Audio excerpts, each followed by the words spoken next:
오늘 설교 말씀의 제목은 마음 정리입니다. 마음 정리를 또 끝내라, 이 말씀을 가지고 또 우리 요한복음 12장 또 후반부 살펴보기를 원합니다.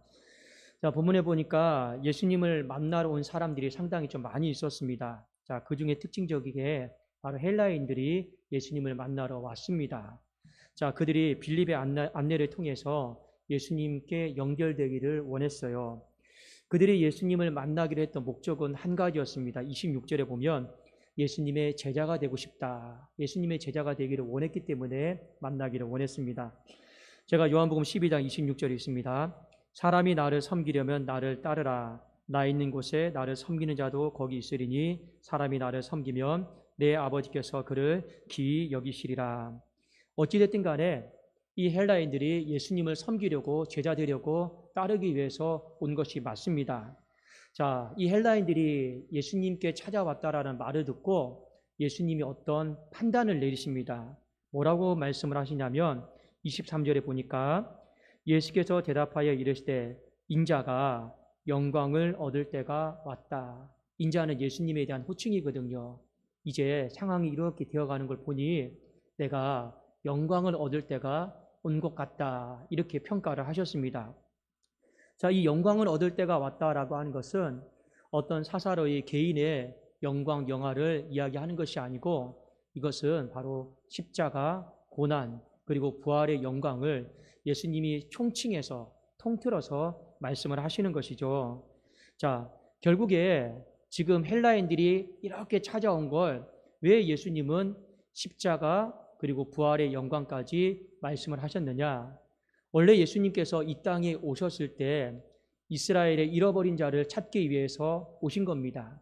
그리고 성경에 보면 희미하게나마 이 구원의 사역이 이방인들에게까지 펼쳐지는 걸 봅니다. 우리는 성경을 구속사적인 관점에서 보면 한 가지 알 수가 있죠. 분명히 구원은 유대인들로부터 시작이 되지만 결국에는 어디로 마치는 겁니까? 대저물이 바다를 덮음 같이 이방인에게까지 미치고 맞춰지는 거예요. 그런데 오늘 예수님을 찾아오는 사람들, 헬라 사람들, 다 이방 사람들 아닙니까?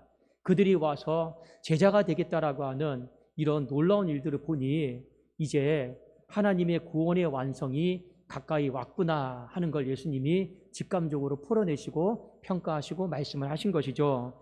자, 그런데 영광의 때가 왔지만 반드시 건너야 될 강이 있습니다. 바로 십자가, 이 고난의 강을 건너야 되는 것입니다.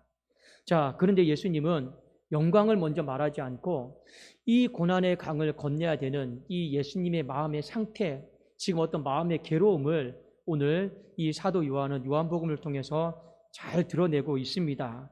자, 예수님의 마음, 복잡한 마음, 그래도 내가 이렇게 해야 된다, 이걸 몇 가지로 비유로 표현을 하고 있는데, 자, 먼저 우리 24절을 한번 봅시다. 한번 같이 한번 읽어볼까요? 우리가 잘 알고 있는 유명한 말씀이죠.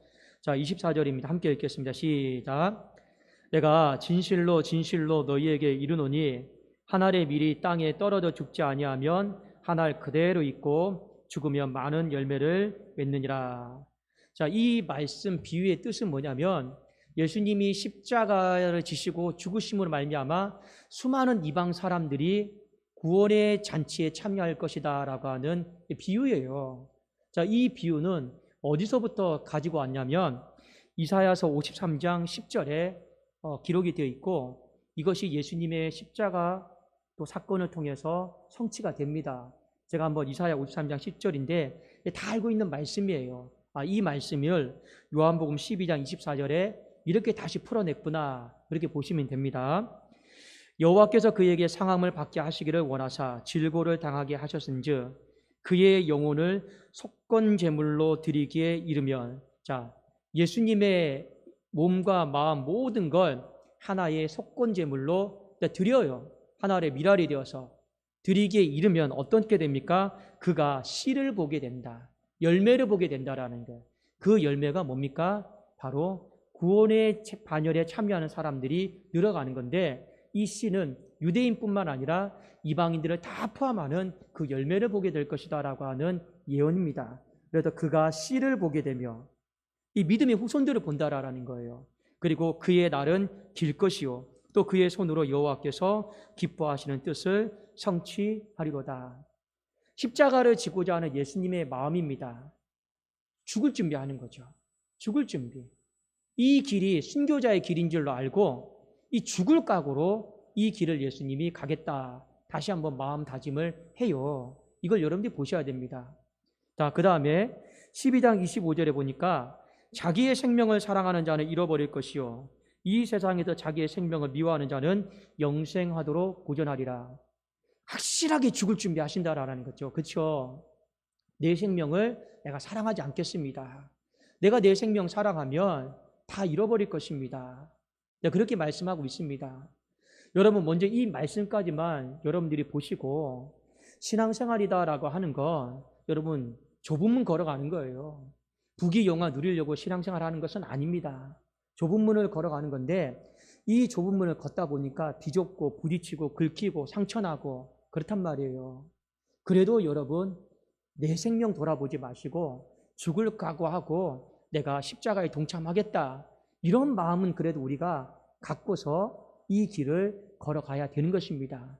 때로는 그 좁은 문이요 그냥 눈에 보이는 건물이 아니에요. 사람이 내 삶의 좁은 문이 될 수가 있어요. 정말 나를 미워하는 사람이 하나 이쪽에 서 있고 또 나를 미워하는 사람이 이쪽에 서 있어서 내가 지나가야 되는데 가시돋친 말로 정말로 뭐 저주스러운 말로 증오스러운 말로 그 지나가는 길에서요 나에게 막 이야기한단 말이에요. 그것도 좁은 문입니다. 그런데 그 길밖에 없다라면 감내하고 감수하고 가셔야 되는 거예요. 예수님이 지금 이 십자가의 길을 내가 어떻게 가겠다라고 하는 마음가짐을 다시 한번 다듬고 있는 거죠. 그럼에도 불구하고 예수님이 두려웠어요. 마음은 먹었는데 막상 때가 임박하다 보니까 두려운 거예요. 여러분 그런 경우 있지 않습니까? 우리가 예전에 뭐 헌금 생활을 할 때도 하나님 제가 잘 되면 하나님 앞에 꼭 드리겠습니다 해도 막상 잘 돼도 드리려면 이게 또 안 돼요. 이게 뭔가 임박하면요 내가 머릿속으로 생각했던 것과 내 행동이 움직이는 것이 안 됩니다. 굉장히 차이가 커요. 여러분 뭐 앞에서 찬양 인도하는 것도 마찬가지예요. 아유 제가 한번 해보겠습니다. 한번 순종해보겠습니다 하잖아요.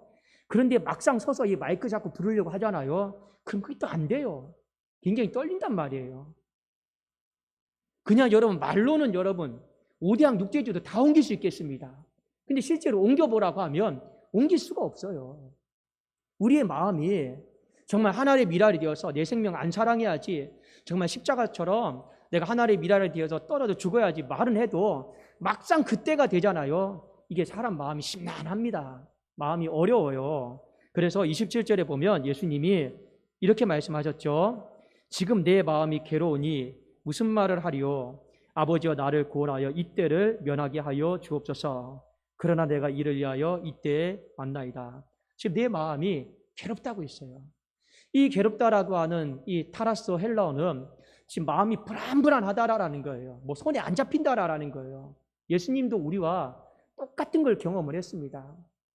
그냥 십자가 져야지 하고 가자 이런 것도 아니에요. 마음은 그렇게 먹었는데 막상 가려고 하니 다리도 떨리고 손도 떨리고 이 마음도 불안불안하고 두려운 거예요. 그래도 오죽하시면 하나님 아버지 나를 구원하여 내가 정말 저 사람 구원하기 전에 아버지께서 이 아들을 좀 구원해 주셔서 이때를 좀 면하게 해주시면 참 좋겠습니다. 내가 먼저 구원받아야 될 대상인 것 같습니다. 하나님 앞에 이렇게 기도를 하고 있어요. 그만큼 인성을 갖고 계신 예수님이 마음이 힘드셨다. 그리고 이것은 십자가가 쉬운 게 아니었다라고 하는 걸 우리가 신앙생활하는 이 믿음의 길 좁은 문이 쉬운 길이 아니다라고 하는 걸 성경은 우리에게 빗띄어서 말씀해주고 있습니다. 그러나 예수님은 마음이 엎치락뒤치락했어요. 그러나 마음 정리를 오늘 끝냈어요. 예수님이 한 가지 장점이 뭔지 아십니까? 우리처럼 똑같이 마음이 엎치락뒤치락해요. 그런데 한 번 마음 정리를 끝내잖아요. 더 이상 예수님은 미련은 갖지는 않습니다. 그게 우리와 조금 다른 거예요. 우리는 결단하고 나서도 또 미련을 가질 경우가 많잖아요. 근데 예수님은 마음 정리 끝내면 더 이상 미련 갖지 않고 그냥 앞만 보고 가셨어요. 자, 오늘 어떻게 마음 정리를 끝내셨느냐? 이 두 가지로 오늘 본문에 나오는데, 자, 첫 번째가 시선입니다. 시선. 시선을 미래에 두셨다라는 거예요. 자, 우리 한번 요한복음 12장 23절을 같이 한번 우리 보도록 하겠습니다. 자, 23절입니다. 함께 읽겠습니다. 시작. 예수께서 대답하여 이르시되 인자가 영광을 얻을 때가 왔도다. 자, 십자가는 피하고 싶고 현실이에요. 근데 이거 보면 마음이 팔았어요. 불안해요. 그런데 지금 예수님은 이 시선을 결국에는 어디에다 두느냐? 영광에다 둡니다. 이 십자가 너머에 있는 영광에다 둬요. 여러분, 이것이 상당히 중요합니다. 우리가 고난의 뒤편에 있는 하나님의 축복 바라보라고 하는 찬송도 있죠. 맞습니다. 현실 바라보면 선한 것이 안 나와요. 답이 안 나와요. 나 잠도 못 자겠고 불안해요. 그냥 신경 쇠약증에 걸려가지고요. 미칠 것만 같아요. 그러나 하나님은 우리가 이 고난의 뒤에 있는 바로 영광, 이 영광에 한 걸음만 더 나가서 믿음으로 바라보고 시선을 두기를 원하고 있다라는 거죠. 자, 그래서 28절에 보니까 영광에 둡니다. 근데 영광에 뒀더니 하나님이 예수님을 영광스럽게 또 입혀주셔요. 여러분, 이걸 잘 보셔야 되는 겁니다. 단순히 그래 고난의 뒤편에 영광이 있겠지 나는 생각을 했는데 그 시선을 영광에 둔 사람에게 하나님은 어떻게 하십니까? 영광의 옷을 또 입혀줍니다. 이게 여러분 이게 신비한 거예요. 자, 우리 28절 봅시다. 아버지여, 아버지의 이름을 영광스럽게 하옵소서 하시니 이에 하늘에서 소리가 나서 이르되 내가 이미 영광스럽게 하였고 또다시 영광스럽게 하리라 하시니. 그러니까 하나님이 이 시선을 현실에 두지 않고 이 영광에 둔 사람에게 어떻게 하는 겁니까? 내가 이미 영광스럽게 하였는데 다시 또다시 영광스럽게 해주겠다 해서 이 지금의 현실을요 영광으로 어둠을요 물리치고 감당하게 하시는 거예요. 이게 여러분 굉장히 놀라운 하나님의 신비입니다. 여러분 십자가라고 하는 이 길을 걸어가는 거 너무 가시 같은 길이에요. 순교자의 길이기도 하고 좁은 문입니다. 그러나 시선은 항상 어디에 두시라고요? 영광, 부활의 영광, 마지막 그 영광, 그게 우리의 마지막 모습이니까요. 그러면 하나님이 내가 이미도 영광스럽게 했는데 뭐라 말씀하십니까? 또 다시 영광스럽게 하리라 해서 그 사람에게 영광의 옷을 또 입혀주시는 거예요. 그래서 우리가 십자가를 감당해 나가는 거예요. 교회 목회도 마찬가지입니다. 현실 바라보면 한숨 나와요. 지칠 때가 있어요. 특히 이 코로나 상황 속에서. 그런데 우리의 시선은 어디에 둬야 됩니까? 영광이 드는 거예요. 마지막 모습. 이 교회를 향한 하나님의 마지막 모습. 그럼 하나님은 어떻게 하신다고요? 영광스럽게 할 계획이었는데 내가 또 다시 영광스럽게 하겠다. 그러면서 우리는 이 고난의 시간들을 헤쳐나가고 이겨나갈 수가 있는 것입니다. 자, 두 번째. 자, 예수님은 어떻게 마음 정리를 끝내시느냐? 사명입니다. 사명을 생각해요. 자, 우리 한번 요한복음 12장 27절을 같이 한번 우리 보도록 하겠습니다. 12장 27절 같이 한번 읽겠습니다. 시작. 지금 내 마음이 괴로우니 무슨 말을 하리요? 아버지여 나를 구원하여 이때를 면하게 하여 주옵소서. 그러나 내가 이를 위하여 이때에 왔나이다. 자, 마음 괴로운 건 사실이고 피할 수 없는 길이고 근데 마음 정리는 끝내야 되는 것이고 어떻게 끝냅니까? 사명이에요. 그러나 내가 이를 위하여 이때에 왔나이다. 이게 사명이거든요. 부르심. 여러분 우리가 가끔씩 소명이다라고 하는 말과 사명이다라는 말을 좀 같이 쓰는데 소명은 뭐냐면 부르심이에요. 사명은 뭐냐면 부르심대로 살아가는 걸 사명이라고 합니다. 네, 어떻게 보면 조금 다르지만 또 같은 말이기도 해요. 부르심이 소명이고 부르심대로 살아가는 것이 사명이에요. 하나님이 예수님을 뭐로 부르셨습니까? 어떻게 부르셨습니까? 십자가지라고. 그게 부르심이에요. 그 부르심대로 살아가는 건 뭡니까? 이때를 위해서 내가 그 자리를 피하지 않고 내가 그 자리를 끝까지 지켜나가는 이게 사명인 겁니다. 그렇지 않겠습니까? 마음은 복잡해요. 마음은 힘들어요. 근데 정리는 해야죠. 어떻게 하는 겁니까? 피하지 않겠습니다. 내가 이 부르심의 자리를 끝까지 중단하지 않고 중도 포기하지 않고 내가 가겠습니다. 그러면서 예수님의 마음 정리는 영광과 이 사명 두 가지 단어 속에서 마음 정리를 이제 끝내시는 겁니다. 자, 여러분, 우리가 신앙생활 하다 보면 마음 정리가 안 되면 골치 아파요. 힘들어요. 일이 손에 안 잡혀요. 불안불안해요. 그러나 여러분, 마음 정리는 어떻게든 간에 끝내셔야 됩니다. 마음 정리 끝내는 방법, 바람 쐰다고 해서 마음 정리는 끝내지지가 않아요. 그냥 어디 노래방 가서 노래 부른다고 해서 마음 정리 끝내지는 것도 아니고, 맛있는 음식을 잡수신다고 해서 마음 정리는 끝내지는 건 아니에요. 한 순간뿐이에요. 또 다시 마음이 힘들단 말이에요. 그런데 믿음의 사람들은 전진해야죠. 마음 정리가 안 끝내지면 전진이 안 돼요. 나가지를 못해요. 어떻게 전진합니까? 하나님이 여러분의 인생 가운데, 우리 교회 가운데 또 다시 영광의 옷을 입혀주기를 주님의 이름으로 축원합니다. 영광의 옷을 다시 입힘을 받으려면 내 시선을 영광에 둬야 되는 거예요. 그게 여러분 첫 번째 포인트고, 두 번째는 무엇입니까? 여러분 사명을 기억하십시오. 이 사명 앞에서 내가 중단하지 않겠습니다. 이 사명 앞에서 내가 끝까지 가겠습니다. 근데 그걸로 마음 끝내셔야지 이것저것 바라보면서 중단하고 끝내잖아요. 그러면요, 마음 정리는 안 되는 겁니다. 평생 안 되는 거예요. 예수님이 오늘 이 두 가지를 말씀하시고 마지막에 구원으로 초청하시는 장면으로 말씀을 맺고 있습니다. 자, 한번 우리 요한복음 12장 26절 한 구절 읽고 마치도록 하겠습니다. 자, 26절입니다. 시작. 사람이 나를 섬기려면 나를 따르라. 나 있는 곳에 나를 섬기는 자도 거기 있으리니 사람이 나를 섬기면 내 아버지께서 그를 귀히 여기시리라. 자, 사람이 나를 섬기려면 나를 따르라 했죠. 끝까지 따라가야 돼요. 끝까지 따라가 보면 나 있는 곳에 나를 섬기는 자도 거기 있다 했습니다. 지금 나 있는 곳이 어디냐면 천국이에요. 천국. 나 있는 곳에 천국에 나를 섬기는 자도 거기에 함께 있게 될 것이다. 이 구원의 초청으로 마치고 있습니다. 여러분, 우리의 인생의 마지막 종착지는 천국입니다. 여러분 그거 기억하셔야 되는 거예요. 이 땅이 아니에요.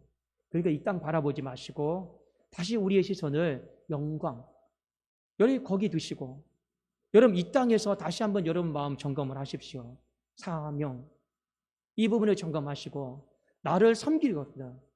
이 양의 제자가 되려고 왔거든. 끝까지 따라와라.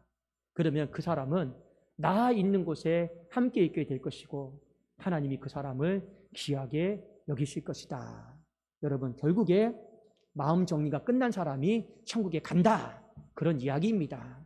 마음 정리 잘 하시고 우리 천국에 갈 준비를 주님 언제 오실지 모르겠지만 잘 할 수 있기를 예수님의 이름으로 축원합니다. 기도하겠습니다.